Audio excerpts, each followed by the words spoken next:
السلام علیکم ورحمۃ اللہ وبرکاتہ۔ امید کرتا ہوں کہ آپ سب لوگ خیریت سے ہوں گے۔ مولا بس چینل کے اندر آپ سب کا خوش آمدید ہو۔ ایک نئی سیریز کے ساتھ آپ کی خدمت میں حاضر ہوا ہوں، مردوں میں ڈپریشن کے حوالے سے۔ امید کرتا ہوں کہ آپ نے پہلی ایک ویڈیو جو ہے وہ سن لی ہوگی،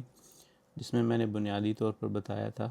کہ مرد کس قسم کی پریشانیوں، دباؤ، انزائٹی، ٹینشن، یا جسے ہم اوورآل ایک ڈپریشن کا نام دیتے ہیں، کس طرح سے وہ جو ہے اس سے گزرتا ہے۔ اب یہ جو ہے وہ باقاعدہ ایک سیریز کا آغاز کر رہا ہوں، جس کے اندر میں سٹیپ بائی سٹیپ مختلف ویڈیوز کے اندر آپ کو یہ بتاؤں گا کہ آخر مردوں میں ڈپریشن کی علامات کیا ہوتی ہیں، مرد اپنے جذبات کیوں چھپاتے ہیں، ان کی اس ڈپریشن کو کس طرح سے پہچانا جائے،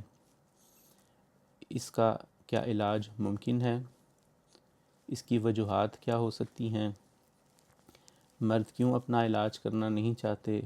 کیوں اپنے آپ کو بتانا نہیں چاہتے، شیئر کرنا نہیں چاہتے، اس کی کیا وجوہات ہو سکتی ہیں، اس ڈپریشن سے آپ کی ازدواجی زندگی، آپ کے بچوں اور آپ کے کام پر کیا اثر پڑ سکتا ہے، اسی کے علاوہ اس سے نکلنے کا عملی طریقہ کیا ہے، کس طرح سے آپ خود سے اور دوسروں کی مدد سے اور دوائیوں کی مدد سے اس ڈپریشن سے جو ہے وہ چھٹکارا حاصل کر سکتے ہیں، اور کن کن وجوہات کی وجہ سے ڈپریشن ہوتا ہے، اور اس کے شروع کن وجوہات کی وجہ سے ہوتا ہے، اس کی وجوہات کیا ہیں، ان کے ریزنز کیا ہیں، اور بعد میں ہونے کے بعد انسان کس قسم کی ایک دنیا میں چلا جاتا ہے، اور بعد میں وہ اپنے آپ کو کس طرح سے جو ہے وہ اس ڈپریشن کے وجہ سے جو ہے وہ خراب کرتا ہے۔ اسی کے ساتھ اس کا روحانیت اور مذہب کے ساتھ کتنا تعلق ہے، اور اس کا آپ کی ذاتی زندگی پر کیا اثر پڑے گا، اور اسی حوالے سے کس طرح سے کئی دفعہ غلط تشخیص کی جاتی ہے ڈپریشن کی، اور ڈپریشن کے جو معنی جو ہیں وہ ان کو غلط طور پر لے کر کہ ایک شخص اداس رہتا ہے تو اس کو ہم ڈپریشن کہہ دیتے ہیں، حالانکہ ڈپریشن یہ چیز نہیں ہوتی۔ پھر اس کے بعد اس کی ریکوری کیسے، کن صورتحال میں کی جا سکتی ہے، کیسے کی جا سکتی ہے، اور ریکوری کے بعد جو ہے وہ انسان کی زندگی جو ہے وہ کیسے ہوتی ہے۔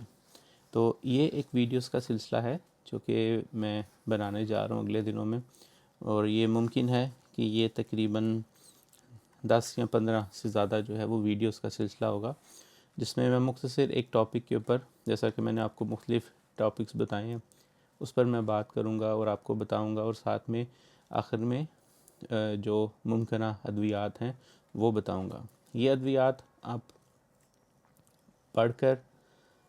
اس کے بارے میں جان سکتے ہیں، لیکن بہتر اور مناسب طریقہ یہی ہے کہ اپنے معالج سے رجوع کر کے جو ہے وہ آپ باقاعدہ اپنا جو ہے وہ علاج کروائیں۔ ان ادویات کا بتانے کا مقصد صرف آگاہی ہوگا، نہ کہ یہ کہ آپ اپنا جو ہے وہ خود علاج کریں، کیونکہ ڈاکٹر جو ہے وہ بہتر جانتا ہے۔ مریض کی نظر سے آپ کچھ علامات کو تو بتا سکتے ہیں، لیکن ڈاکٹر کی نزدیک وہ شاید علامات اتنی اہم نہ ہوں، اور وہ اور قسم سے آپ کا جو ہے وہ علاج کرنا چاہے۔ یہ میرا مطلب تھا کہنے کا۔ تو امید کرتا ہوں کہ آپ کو ویڈیو اچھی لگیں گی۔ اگلی ویڈیو سے جو ہے وہ اس کا باقاعدہ میں آغاز کروں گا، اور اگر آپ کا کوئی سوال ہو تو آپ اس پلیٹ فارم کے نیچے یا مجھ سے واٹس ایپ پر رابطہ کر کے جو ہے وہ پوچھ سکتے ہیں۔ السلام علیکم ورحمۃ اللہ وبرکاتہ۔